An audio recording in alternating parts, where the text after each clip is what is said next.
भारत के घने जंगलों और वीरान खंडहरों में आज भी ऐसी मान्यताएं जीवित हैं जो आधुनिक विज्ञान को चुनौती देती हैं।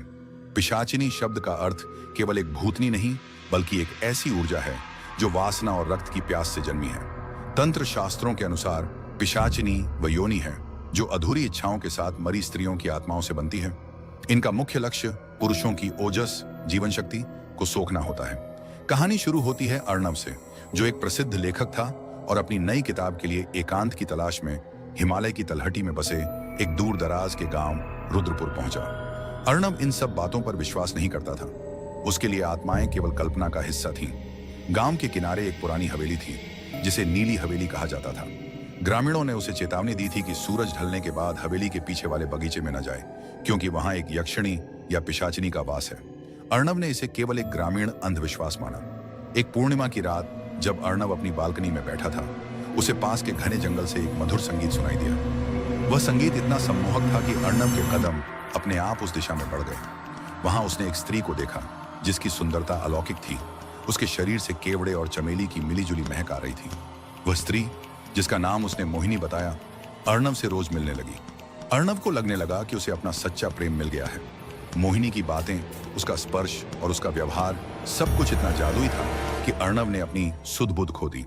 तंत्र शास्त्र कहता है कि पिशाचिनी पहले मानसिक रूप से व्यक्ति को अपना गुलाम बनाती है।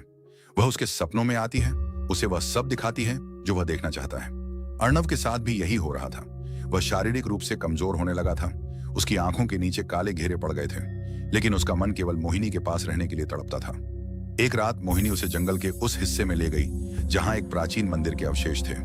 उस रात अर्णव को वह सब अनुभव हुआ जो उसने कभी सोचा भी नहीं था। लेकिन उस शारीरिक निकटता के बीच अर्णव को अचानक कुछ अजीब महसूस हुआ।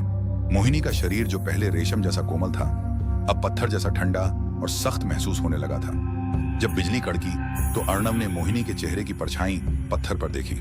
वह परछाई किसी सुंदर स्त्री की नहीं बल्कि एक लंबे नाखूनों वाले कंकाल जैसी आकृति की थी।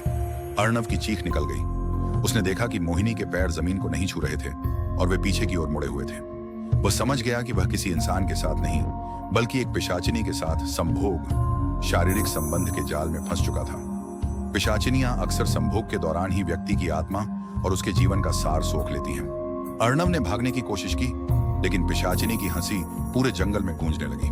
अर्णव किसी तरह गांव के मंदिर पहुंचा जहां एक वृद्ध तांत्रिक रहते थे। तांत्रिक ने अर्णव को देखते ही पहचान लिया कि वह पिशाचिनी बाधा का शिकार है। उन्होंने बताया कि पिशाचिनी अब उसे तब तक नहीं छोड़ेगी जब तक वह उसे पूरी तरह खत्म नहीं कर देती। मुक्ति का मार्ग कठिन था। अर्णव को 3 रातों तक एक विशेष घेरे सुरक्षा चक्र के अंदर रहना था, जहां पिशाचिनी उसे तरह तरह के प्रलोभन देकर बाहर बुलाने की कोशिश करेगी। पहली रात उसने मोहिनी का रूप धरकर उसे पुकारा। दूसरी रात उसने उसकी मां की आवाज में रोना शुरू किया और तीसरी रात उसने एक भयानक राक्षसी रूप धारण कर हवेली को हिला दिया। अंततः तांत्रिक के मंत्रों और अर्णव के आत्मबल ने उस पिशाचिनी को वापस उस योनि में भेज दिया जहां से वह आई थी।